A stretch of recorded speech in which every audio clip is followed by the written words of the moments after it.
Meu nome é Meire Marcondes, eu sou professora aposentada de Clínica Médica de Cães e Gatos da Faculdade de Medicina Veterinária da Universidade Estadual Paulista, Unesp, no campus de Araçatuba, onde eu desenvolvi toda a minha carreira.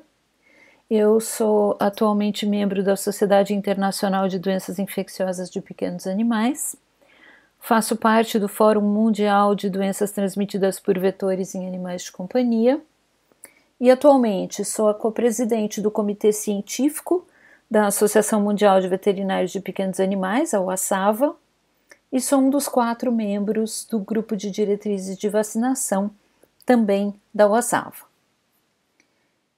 E eu tive a ideia de fazer uma apresentação simples, que fosse mais direcionada a tutores, a quem não é da área médica, sobre alguns coronavírus que acometem os animais e o homem.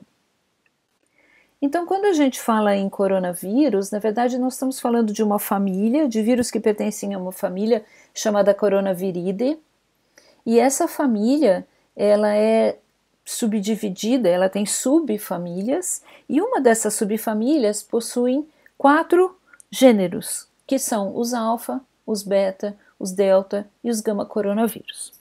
Bom, dentre os alfa e os beta coronavírus, que são aqueles que mais nos interessam no momento, nós temos o coronavírus que causa uma diarreia leve em cães e o coronavírus que causa peritonite infecciosa felina. Então, no caso, ambos são alfa coronavírus. E dentre os beta coronavírus, o mais conhecido de todos hoje em dia é o SARS coronavírus do tipo 2, que causa a Covid-19, responsável por essa pandemia que nós estamos vivendo no momento. Quando nós falamos de vírus ou de coronavírus, a ideia que nos vem à cabeça é que todos são iguais. E na verdade isso não é fato, porque se vocês olharem essas duas imagens, nós temos 2 coronavírus representados aqui, que causam resfriado comum em humanos. E se vocês olharem com cuidado, vocês verão que a característica, a estrutura deles é bastante diferente. Por que isso importa? Quando nós temos uma infecção por qualquer vírus, o que acontece no nosso organismo é imediatamente a produção de anticorpos. Esses anticorpos, eles não se ligam ao vírus como um todo, eles não vão lá e destroem o vírus como um todo. O que acontece é que para que comece a haver essa defesa do nosso organismo, o anticorpo precisa se ligar a um pedaço desse vírus, a um fragmento, a uma parte dele. E essa ligação, ela acontece como se fosse um sistema de chave e fechadura. Isto é, se não houver uma conexão perfeita, o anticorpo não vai ter nenhuma ação no sentido de controlar essa doença. Se não houver, então, uma chave adequada, você não abre e fecha uma fechadura. Quando a gente olha, todas as fechaduras por fora parecem mais ou menos a mesma coisa. Você começa a perceber que elas são diferentes quando você se atenta às diferenças entre as chaves. Portanto, quando nós falamos de coronavírus canino, aquele que causa diarreia leve em cães, e o SARS coronavírus do tipo 2, o que causa Covid, apesar deles fazerem parte da mesma família, eles são absolutamente diferentes. Isto é, o anticorpo que se produz quando eles entram no organismo não é o mesmo. São diferentes anticorpos. Para que vocês entendam de uma forma mais clara, é só vocês imaginarem uma família hoje de humanos. Quando a gente faz parte de uma família, nós podemos ter o mesmo sobrenome, mas cada um de nós tem características individuais. Nós somos diferentes. E a mesma coisa acontece com os vírus, no caso com os coronavírus. Eles todos fazem parte da família Coronaviridae, mas eles são diferentes entre si.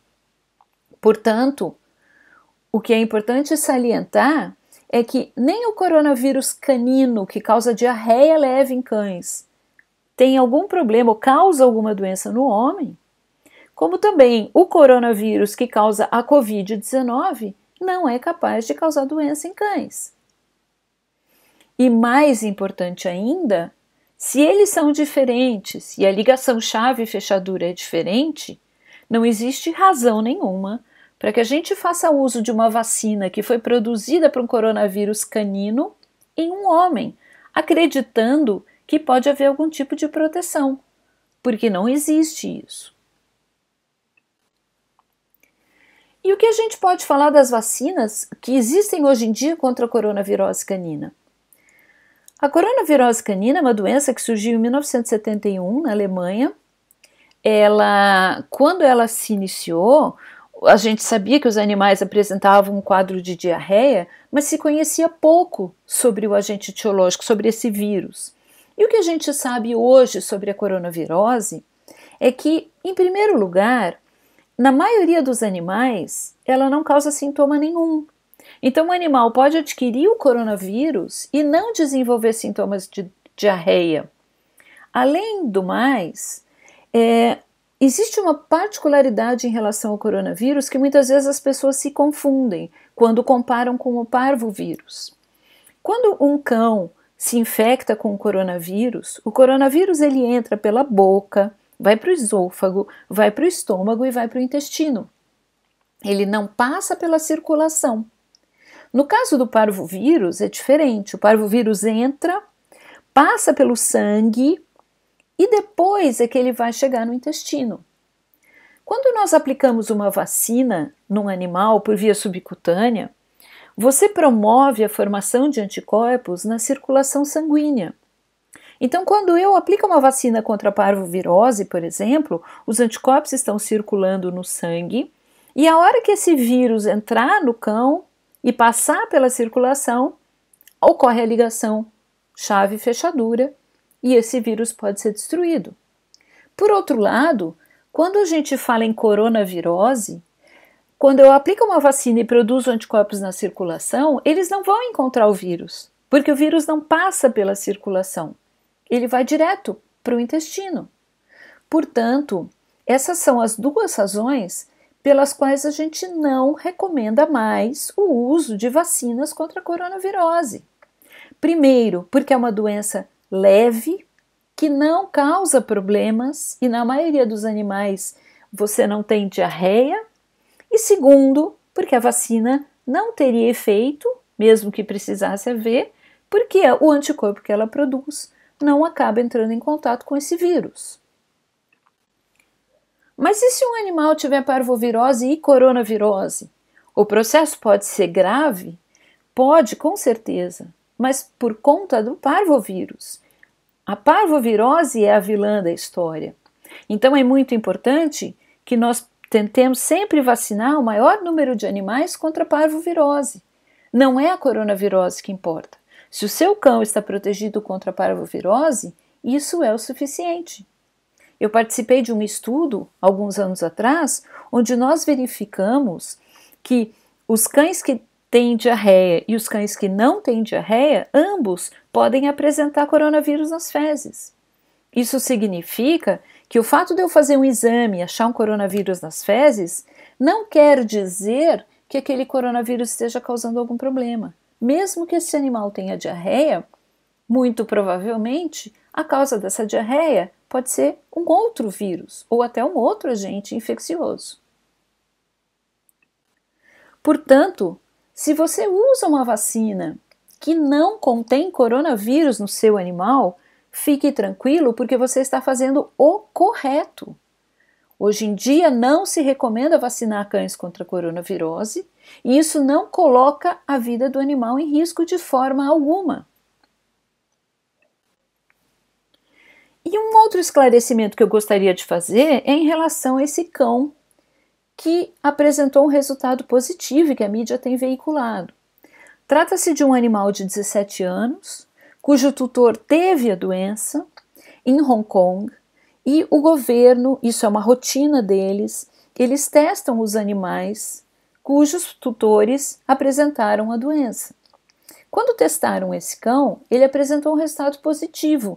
Então eles tiraram o animal de casa, levaram o animal para um canil e deixaram ele em observação e foram testando esse animal ao longo dos dias.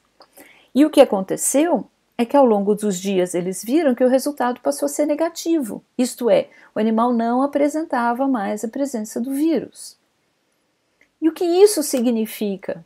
O problema é, quando você faz uma técnica, que é a técnica utilizada, que chama-se PCR, você consegue identificar partes do vírus, mesmo que eles estejam numa quantidade mínima. E quando você faz esse teste e dá um resultado positivo, não tem como nós sabermos se é o vírus intacto que está ali se replicando ou se é simplesmente uma partícula desse vírus. Na verdade, este cão, em momento algum, apresentou sintomas da doença e ele voltou para casa, ele foi liberado, mas infelizmente ele acabou morrendo. E o que todos acreditam é que, como ele já era um animal idoso de 17 anos, tinha outros problemas de saúde não relacionados ao coronavírus, muito provavelmente o estresse de ter ficado isolado num canil, longe do tutor, toda essa situação acabou levando esse animal ao óbito. Mas o fato é que ele não é o primeiro e não será o único animal a testar positivo. Essa semana nós tivemos um outro caso, um pastor alemão, que também deu resultado positivo. E quando houve a epidemia da SARS, alguns anos atrás, também haviam animais que tinham resultado positivo. Isso é conhecido. O fato é que isso não prova que o animal fique doente ou que o animal transmita a doença. Isso simplesmente prova que o vírus foi encontrado nesse animal. Muito provavelmente por uma contaminação ambiental, porque quando esse cão foi retirado de casa e foi isolado num outro lugar, o tempo foi passando e o resultado então passou a ser negativo. Portanto, existe um consenso de todos que trabalham na área de saúde, tanto médicos quanto veterinários, Organização Mundial de Saúde, todos, de que não existem evidências que animais de estimação possam ser uma fonte de infecção ou que eles possam ficar doentes com Covid-19. E por que nós recomendamos cuidado caso o tutor esteja doente? Porque não tem por que você arriscar, inclusive contaminar o animal, mesmo que ele não se infecte, porque nós ainda estamos estudando essa doença. Até o momento não existem evidências nenhuma, o que todos nós acreditamos é que não vai acontecer nenhum problema, mas é sensato que o indivíduo que está doente faça uso de uma máscara ou evite cuidar do seu animal e peça que uma outra pessoa faça esse cuidado caso necessário, alimente e etc. Então, se possível, evitar o contato entre um indivíduo que esteja doente e um animal. E, finalmente, nós gostaríamos de salientar que os médicos veterinários, eles não precisam usar vacinas contra o coronavírus que causem a diarreia em cães, porque ela é considerada como uma vacina não recomendada por todos os grupos de diretrizes de vacinação mundial. Então não se preocupem caso o veterinário não utilize, porque o correto é não utilizar. Você não tem que pedir ao seu médico veterinário que faça uso de uma vacina, porque essa vacina não se faz necessária. Eu espero ter esclarecido algumas dúvidas com essa apresentação. Muito obrigada.